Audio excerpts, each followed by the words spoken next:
बिहार में 60% से ज्यादा लोग हैं जो बदलाव चाहते हैं। वो किसी जाति के हों, किसी वर्ग के हों, किसी दल के समर्थक हों, किसी विचारधारा के हों, बदलाव सब चाहता है। क्योंकि 1990 में भी देश का सबसे गरीब और पिछड़ा राज्य था बिहार। 2005 में जब नीतीश भाजपा की सरकार बनी तब भी देश का सबसे गरीब और पिछड़ा राज्य था बिहार। और आज 2025 में भी देश का सबसे गरीब, पिछड़ा, बेरोजगार, पलायन वाला राज्य है बिहार। तो 30-35 साल से जो लोगों ने यहां पर कष्ट में जो अपना जीवन बिताया है, उसकी वजह से बदलाव सब चाहते हैं। अब आप कहिएगा बदलाव चाहते तो फिर इन्हीं को क्यों वोट दे रहे थे? इसलिए दे रहे थे कि उनके पास विकल्प नहीं था। बिहार में इस तरह का कोई प्रयास नहीं हुआ था। और एक तरह से राजनीतिक बंधुआ मजदूरी बन गई है कि भाई लालू जी के डर से मोदी नीतीश को और मोदी जी के डर से लालू को वोट देना है।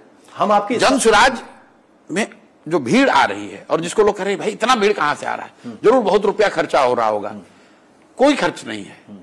भीड़ इसलिए आ रही है कि समाज में 60% से ज्यादा लोग बदलाव चाहते हैं। एकदम साइंटिफिकली आपको मैं कह रहा हूं। अब जनसुराज पर, हम पर, जनसुराज के नेताओं पर, कार्यकर्ताओं पर और हम लोग की विचारधारा जो कार्यक्रम हमारा है उसकी एक तरह से जांच और उसका टेस्ट होना है। समाज के सामने विकल्प है कि बदलाव अगर आप चाहते हैं तो एक बात तो तय है कि जो इनकम्बेंट है उसको जाना है।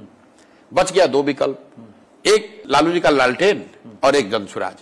तो या तो अब जनता जो 15 साल जंगल राज उन्होंने भोगा है उसी लालटेन को वापस ले आए, या फिर एक नया प्रयोग जो जनसुराज है इसके साथ चले।